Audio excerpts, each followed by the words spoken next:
Well, Carmel-based Redux can restore hearing instruments to their peak operational state in about 14 minutes with just the push of a button. In this month's Innovators with Dr. K, learn how it all works. Take it away, Dr. K. Well, thank you, Gary. As you know, we always try to look for innovations. They're going to disrupt an industry, and in this case, they're going to disrupt but also help an industry. So I'm very happy to welcome Ruben Zielinski, the president and CEO of Redux, and Matt Hay, Director of Audiology Sales. Welcome, gentlemen, to the show. Thank you. Thanks, Dr. K. Great to have you. I always start with this. In your own words, explain what is Redux? It's actually a vacuum drying system. Okay. We pull a strong vacuum and we boil water at room temperature. Water normally boils at 212 degrees Fahrenheit on your stove. Right. But pulling in a strong vacuum, we can boil it at room temperature. Interesting. We look for an endpoint using a humidity sensor, and we can guarantee all the water is removed from an electronic device that's in that chamber by measuring the humidity that goes to zero. That's really neat. Why, I always have to ask, why the name Redux? Where did that come from? Is there a backstory? Is there... There is. Originally, Redux started as device recovery systems. Okay. That was the original business plan. Once we realized, because we were trying to recover data from a phone, once we realized we could recover the device, we changed it to Revive Electronics, and that's where we're incorporated in Indiana. Okay. We wanted to build a brand, so we hired a marketing firm, and we identified Redux as a brand name that we wanted to use. We bought the URL for a small fee, and now we do business as Redux. Interesting.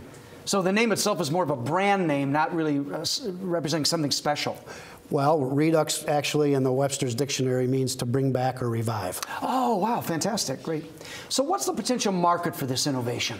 Well, we're in 2,300 mobile phone retail stores right now. Okay. We're about to go to 3,000 in the first quarter. But we've identified a new vertical for hearables and hearing aids. Right. There's approximately 50 million people in the United States that are hard of hearing. Only about 20% are served. And there's 470 million worldwide. And we believe we could serve a vast majority of those.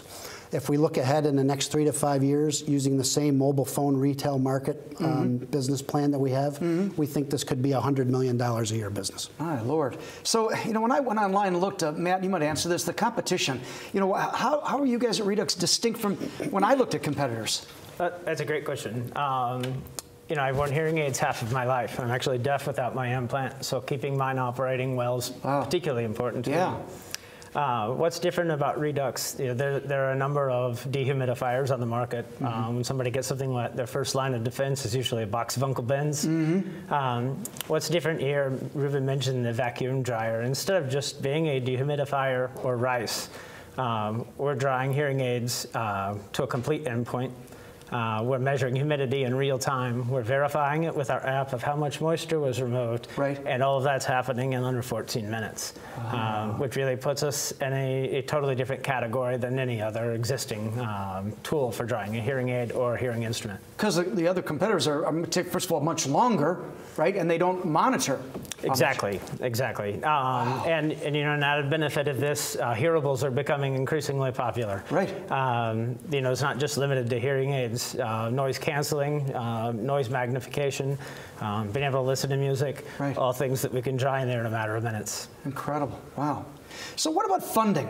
Do you have some sources up to this point? Where are you at? Well, there was a story run in the IBJ several years ago. And a local investor, Scott Moorhead, who owns Round Room, that's our parent company, saw this, called his CFO and said, go capture these guys. And so we got an early start by putting these dryers into mobile phone retail stores, one of the large providers. And we're able to tease out the retail environment, how it works, how to monetize it. And so we have access to all the capital we need for growing the business and expanding the market. Wow. So from cell phones, you realized this other industry, and your investor bought into that as well, right? Yeah, exactly. Part of my background, I used to work for a hearing aid company way back then in 2000, a startup company. They were disposable hearing aids. They were called Songbird Hearing.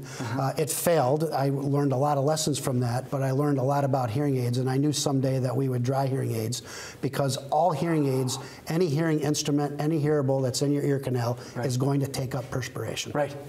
Because the human body. Exactly, the human body. It's constantly evaporating water. Wow. Yes. So where do you go from here in the like next steps ahead in the next few months? Where are we going? Well, I believe the future's pretty bright. As I indicated, we have Matt Hay on board here to drive audiology sales. We're working with the hearing care professionals. We're working with the manufacturers. Everyone realizes that this is a problem.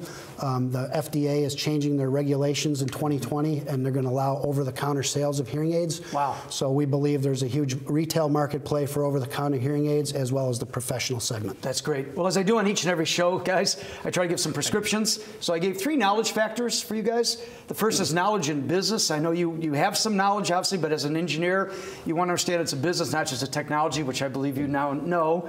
Second is knowledge in manufacturing. I know we had chatted, and you're working with a lot of the manufacturers already and talking to a number of them, so I think that's smart because they'll know how to scale the operations you will need. Sure. And the third is knowledge with investors. I know you have an investor, but they'll reach a point where you need some real context in the industry itself, and they can help you, again, scale. So I hope those help you guys. That's awesome advice. Thanks very much, Dr. K. Great, guys. Yes. So where can the audience find you? Redux.com and Matt.Hay at Redux.com. All right, sounds great. Well, there you have it, Gary. A really interesting innovation that's going to help a lot of people, and it's right here in Indiana. Back to you, Gary.